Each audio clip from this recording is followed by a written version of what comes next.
ওয়ালাইকুম রহমতুল্লাহ। কি অবস্থা? ভালো আছেন? কেন ভালো থাকাটাই স্বাভাবিক, কারণ আমরা যে স্বার্থপর, আমরা সবসময় ভালো থামু। আমরা স্বার্থপরতার মতো নিজের দেশের লাই যুদ্ধ করি, অন্য দেশে নিজের দেশের লাই রেমিটেন্স হারাই। আমরা তো স্বার্থপর, আঙ্গো কোনো বুকিট নেই। আমরা মানুষ ন, এই কারণে আমরা দুই প্রবাসে, আমরা কিছু করতে পারি না। আমরা শুধু দুই হাত উঠাই আল্লাহর কাছে, চিৎকার মারি, বলা ছাড়া আঙ্গো আর কোনো কুল কিনারা নাই। আমরা আর কিছু করতে পারতাম না।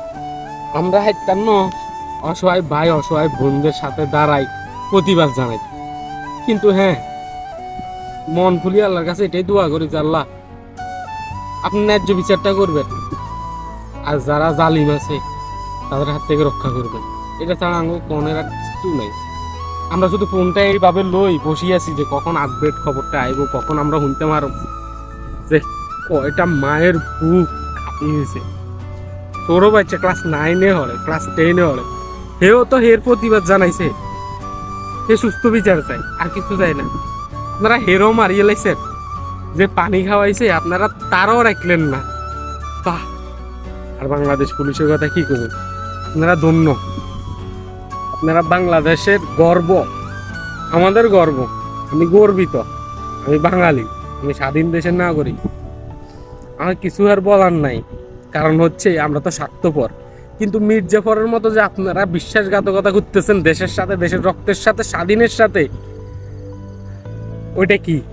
ওটা হচ্ছে বীর পুরুষের পর আপনারা প্রতিদান দিতেছেন। বাহ বাহ বাঙালি, বাহ! আপনারা ধন্য, আপনারা স্বাধীন দেশের নাগরিক হওয়ার জন্য। আপনাদের কাছে আমাদের কিছু বলার নাই, কারণ আপনারাই সব কিছুর ক্ষমতাজারী। আপনাদেরকে কিছু বলতে গেলে আমার গলা থাকবে না, আমার মুখের ভাষা থাকবে না, আমার ফ্যামিলি থাকবে না। বাহ! আর যখন চাইলাম অধিকার হয়ে গেলাম রাজাকার, কিছু বলার নাই, আমিও রাজাকার। ধন্যবাদ আপনাকে। আর বন্ধু, তোরও কইয়ের, তুই না কইছস যে ফিলিস্তিনি যুদ্ধের মধ্যে যাবি। তোর দেশে যে যুদ্ধ হইতেছে অন্যায়ের বিরুদ্ধে, তুই কই? তুই তো নাই, তুই তো পুরাই অফলাইন। তোর ভয় লাগে পোস্ট করতে, ভয় লাগে সত্য কথা কইতে, কিনলে পদবি চলে যাইব, ভয় লাগে। এটার বিচারও দিতে হইব।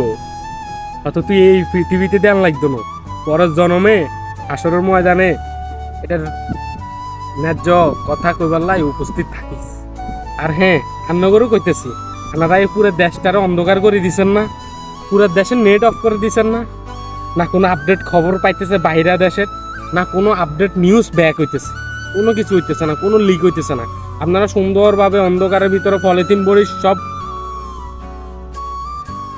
ডিপ ফ্রিজে রাখি দিতেছেন। বাহ বাহ, অনেক সুন্দর, কিছু বলার নাই, কারণ আপনাদের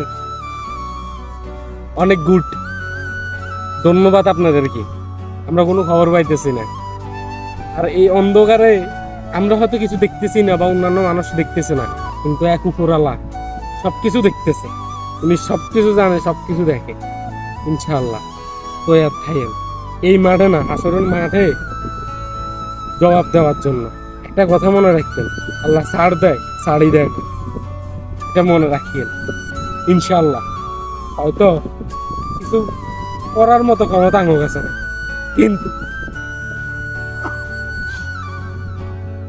উপর আল্লাহ আছে, আল্লাহর কাছে বিচার দিলাম, এই বিচার উনিই করবে। আল্লাহ ছাড় দেয়, ছাড়ই দেয় না। আর আপনাদেরকে স্যালুট জানাই, স্যালুট জানাই স্বাধীন দেশের নাগরিক হিসেবে।